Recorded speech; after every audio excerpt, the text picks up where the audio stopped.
The column that had butted stoutly at the obstacles in the roadway was barely out of the youth's sight before he saw dark waves of men come sweeping out of the woods and down through the fields. He knew at once that the steel fibers had been washed from their hearts. They were bursting from their coats and their equipments as from entanglements. They charged down upon him like terrified buffaloes. Behind them blue smoke curled and clouded above the treetops, and through the thickets he could sometimes see a distant pink glare. The voices of the cannon were clamoring in interminable chorus. The youth was horror-stricken. He stared in agony and amazement. He forgot that he was engaged in combating the universe. He threw aside his mental pamphlets on the philosophy of the retreated and rules for the guidance of the damned. The fight was lost. The dragons were coming with invincible strides. The army, helpless in the matted thickets and blinded by the overhanging night, was going to be swallowed. War, the red animal, war, the blood-swollen god, would have bloated Phil. Within him something bade to cry out. He had the impulse to make a rallying speech, to sing a battle hymn, but he could only get his tongue to call into the air, what's th matter? Soon he was in the midst of them. They were leaping and scampering all about him. Their blanched faces shone in the dusk. They seemed, for the most part, to be very burly men. The youth turned from one to another of them as they galloped along. His incoherent questions were lost. They were heedless of his appeals. They did not seem to see him. They sometimes gabbled insanely. One huge man was asking of the sky, say, where de plank road? Where de plank road? It was as if he had lost a child. He wept in his pain and dismay. Presently, men were running hither and thither in all ways. The artillery booming, forward, rearward, and on the flanks made jumble of ideas of direction. Landmarks had vanished into the gathered gloom. The youth began to imagine that he had got into the center of the tremendous quarrel, and he could perceive no way out of it. From the mouths of the fleeing men came 1,000 wild questions, but no one made answers. The youth, after rushing about and throwing interrogations at the heedless bands of retreating infantry, finally clutched a man by the arm. They swung around face to face. Why, stammered the youth, struggling with his balking tongue. The man screamed, "Let go me! Let go me!" His face was livid and his eyes were rolling uncontrolled. He was heaving and panting. He still grasped his rifle, perhaps having forgotten to release his hold upon it. He tugged frantically, and the youth, being compelled to lean forward, was dragged several paces. "Let go me! Let go me!" Why, stuttered the youth. "Well, then," bawled the man in a lurid rage. He adroitly and fiercely swung his rifle. It crushed upon the youth's head. The man ran on. The youth's fingers had turned to paste upon the other's arm. The energy was smitten from his muscles. He saw the flaming wings of lightning flash before his vision. There was a deafening rumble of thunder within his head. Suddenly his legs seemed to die. He sank writhing to the ground. He tried to arise.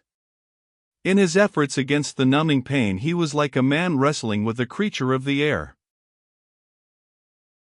There was a sinister struggle. Sometimes he would achieve a position half erect, battle with the air for a moment, and then fall again, grabbing at the grass. His face was of a clammy pallor. Deep groans were wrenched from him. At last, with a twisting movement, he got upon his hands and knees, and from thence, like a babe trying to walk, to his feet. Pressing his hands to his temples, he went lurching over the grass. He fought an intense battle with his body. His dulled senses wished him to swoon, and he opposed them stubbornly, his mind portraying unknown dangers and mutilations if he should fall upon the field. He went tall soldier fashion. He imagined secluded spots where he could fall and be unmolested. To search for one, he strove against the tide of his pain. Once he put his hand to the top of his head and timidly touched the wound. The scratching pain of the contact made him draw a long breath through his clenched teeth. His fingers were dabbled with blood. He regarded them with a fixed stare. Around him he could hear the grumble of jolted cannon as the scurrying horses were lashed toward the front. Once, a young officer on a besplashed charger nearly ran him down.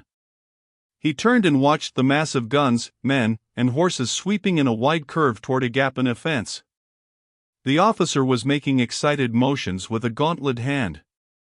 The guns followed the teams with an air of unwillingness, of being dragged by the heels. Some officers of the scattered infantry were cursing and railing like fishwives. Their scolding voices could be heard above the din. Into the unspeakable jumble in the roadway rode a squadron of cavalry.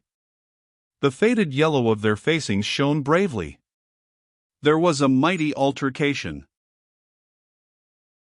The artillery were assembling as if for a conference. The blue haze of evening was upon the field. The lines of forest were long purple shadows. One cloud lay along the western sky, partly smothering the red.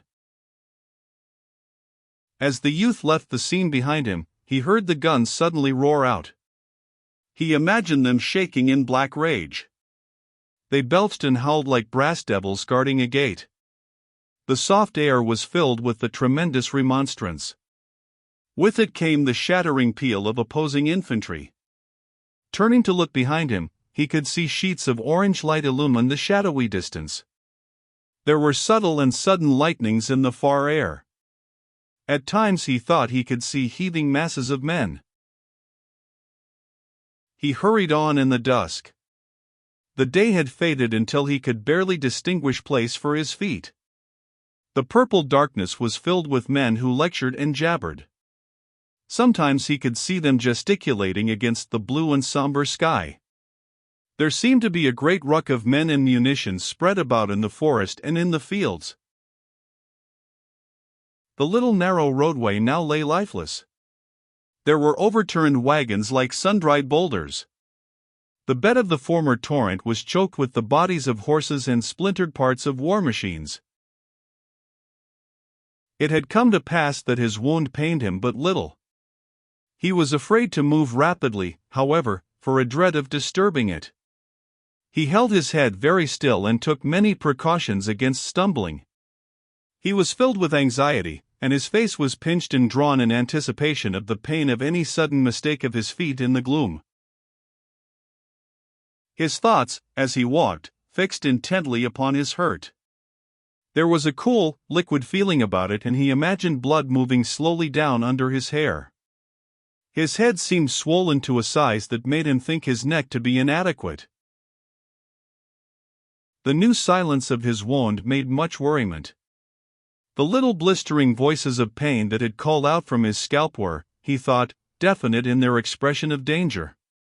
By them he believed that he could measure his plight.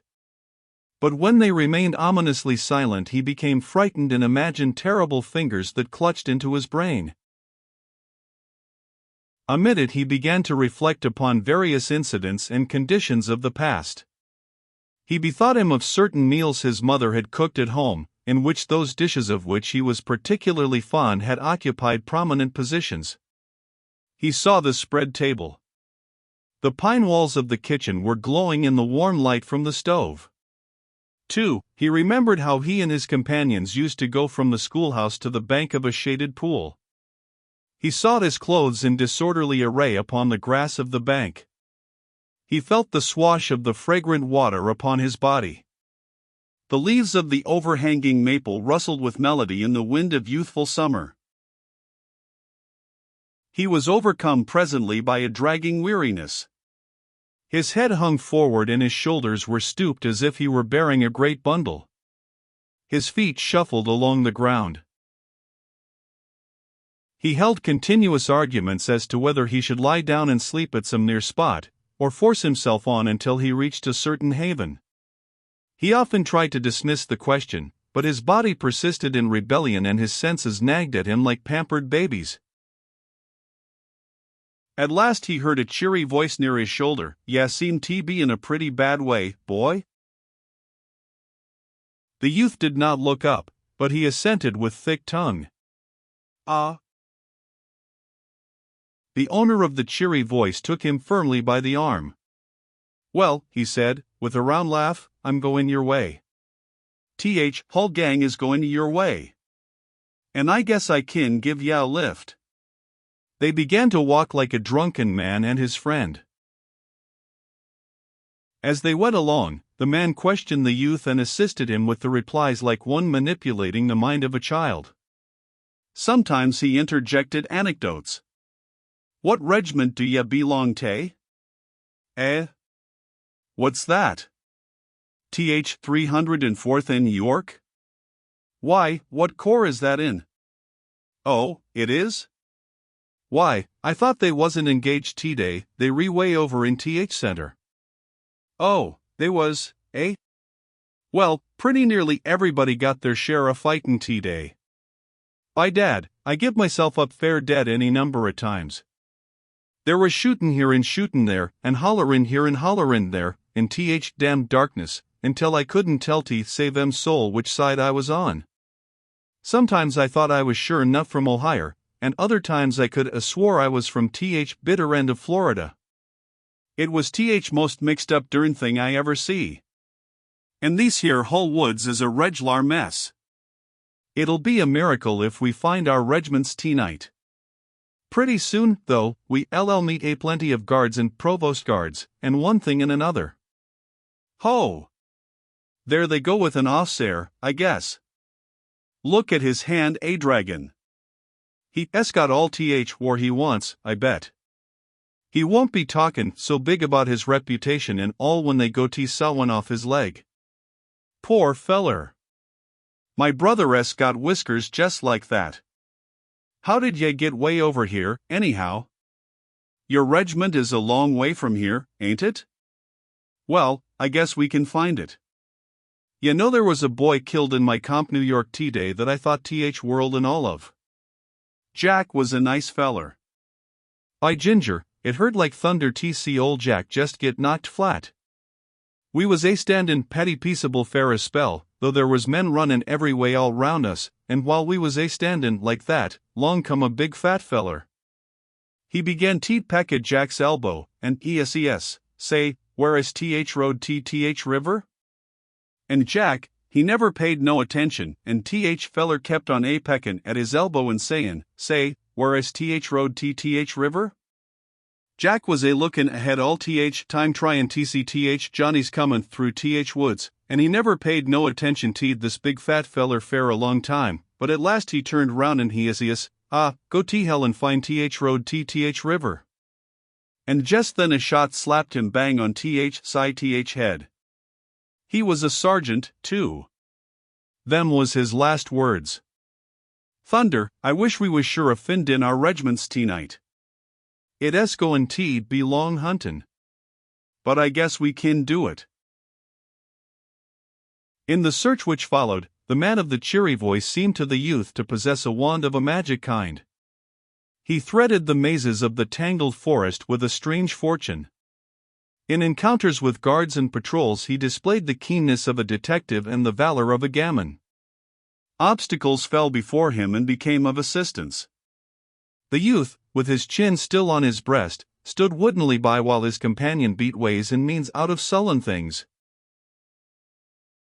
The forest seemed a vast hive of men buzzing about in frantic circles, but the cheery man conducted the youth without mistakes, until at last he began to chuckle with glee and self-satisfaction. "Ah, there ya are. See that fire?" The youth nodded stupidly. "Well, there's where your regiment is. And now, goodbye, old boy, good luck to ye."